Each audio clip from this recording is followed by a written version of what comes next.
Stop. Right now. Because the dirtiest 1971 UK coin you've ever ignored could be hiding big money, and I mean the kind of life-changing value that turns pocket change into a story you'll tell for the rest of your life. I'm talking about the 1971 Elizabeth II 5 new pence. Old. Scratched. Dark. The exact coin people throw back into circulation without a second glance. And that's why this works, because the real hidden treasure never looks valuable at first. 1971 wasn't just another year. It was Decimal Day. Britain abandoned a centuries-old money system almost overnight. The Royal Mint was under massive pressure. New denominations. Old equipment. Rushed production. And when history moves that fast, mistakes slip through. Quietly. Permanently. Into circulation. This coin was struck during controlled chaos. Most people think every 1971 5p is the same. That assumption has cost collectors thousands. Let's talk about what you might actually be holding. First, check the date. It must read 1971 and new pence, not 5 pence. This locks it into the very first year of full decimal circulation. That alone makes it historically important. Next, the size. The 1971 5p is large, the same size as the old shilling.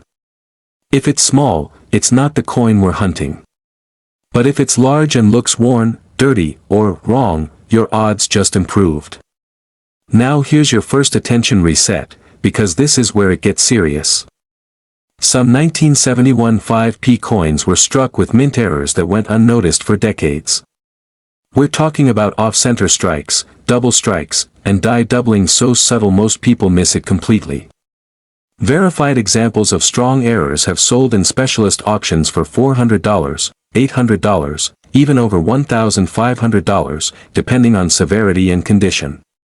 And here's the twist, circulation does not kill value. Collectors have paid big money for coins described as heavily circulated or darkly toned. That dirt can protect details. Cleaning it can destroy life-changing value instantly. If you remember one thing, never clean the coin. Now check the rim. The edge should be evenly milled. But a small number of 1,971 examples escaped with weak milling, partial smooth edges, or uneven reeds. That's not wear, that's a mint error. Edge errors are highly collectible, and confirmed sales have placed these in the $300 to $900 range, sometimes higher when graded. Let's reset again, because this part shocks even experienced collectors. Weight matters. A standard large 5p weighs about 13.1 grams. If your coin is noticeably heavier or lighter, that's a red flag, in the good way. That could indicate a wrong planchet strike, where the coin was struck on the wrong metal blank.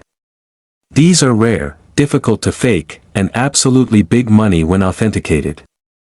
Some wrong metal early decimal coins have crossed auction blocks for 4 figures, simply because they prove something went wrong inside the mint during Britain's biggest monetary change in history. Now look at the Queen. Elizabeth II's portrait should be crisp and centered. If you see doubling on the lettering, a shadow effect around her profile, or a slightly shifted strike, you may be holding a misaligned or double die variety. Subtle examples still sell for hundreds. Strong ones. That's where collectors start bidding emotionally. Here's another attention reset, because this is real. Collectors have pulled valuable 1971 5p errors from bulk lots, junk bins, and inherited jars.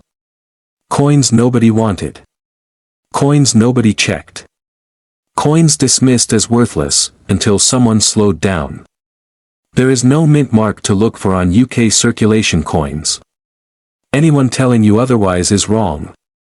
Identification comes from date, size, strike quality, rim, metal, color, and errors. Period. And yes, color matters. A normal 1971 5p should be silver gray. If yours looks unusually dark, pale, or yellowish, don't assume damage.